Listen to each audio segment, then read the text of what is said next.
ശരി എവിടെ പോയി കിടക്കുന്ന നീ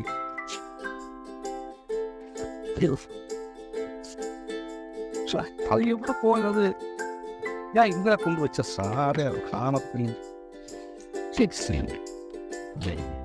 പറയാനും എവിടെ പോയി കിടക്കുന്നത് എത്ര നേരം കൊണ്ട് കിടക്കുന്നു രത്നേ രത്നേ രത്നേ ചേട്ടാ എന്താ നോക്കുന്നേ? ഞാനൊരു കാര്യം വെച്ച കാണത്തില്ല. അത് അറിയോ? എന്റെ കാര്യമാ. എന്തായാലും എന്തോ എന്റെ മേശപ്പുറത്ത് വെച്ച അത് എവിടെ പോവാനാ? മാല എന്തെങ്കിലും ഊരി വെച്ചോ? ചേട്ടൻ തന്നെ എവിടെയെങ്കിലും കൊണ്ട് വെച്ചതാണോ കേട്ടാ? ഞാൻ വല്ല അനാവശ്യം പിടിച്ചു പറയും കേട്ടോ. ഞാൻ ഇവിടെ വെച്ച സാധനം എന്തിനാ കാണാതെ പോകുന്നത്? നമ്മൾ രണ്ടുപേരും അല്ലാതെ വേറെ വീട്ടിൽ കയറുന്നത്. മക്കളെ വിളിച്ച് ചോദിക്ക്, അല്ലെങ്കിൽ നിങ്ങളുടെ അമ്മ എടുത്ത് കാണോ? ചോദിക്കും. മക്കൾ അത് എടുക്കത്തില്ല, എനിക്കത് ഉറപ്പാ.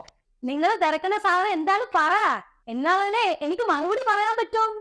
ലൈബ്രറിയിൽ ഞാൻ ഇന്നലെ രാത്രി ഒരു പുസ്തകം എടുത്ത് ഇവിടെ കൊണ്ടുവച്ചു.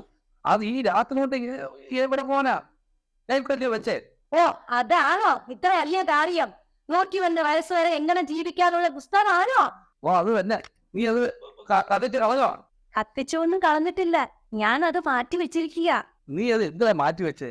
നീ എന്തായാലും അത് വായിക്കാൻ പോകുന്നില്ല, അതെനിക്കറിയാം. 101 വയസ്സ് വരെ എങ്ങനെ ജീവിക്കാനുള്ള പുസ്തകം നിങ്ങളെ അമ്മ കാണാതിരിക്കാൻ വേണ്ടി ഞാൻ ഒളിപ്പിച്ചു വെച്ചു. അവരത് വായിച്ചു കഴിഞ്ഞാൽ 101 വയസ്സ് വരെ ജീവിച്ചെടുക്കാനുള്ള തയ്യാറെടുപ്പിലായിരിക്കും. അത്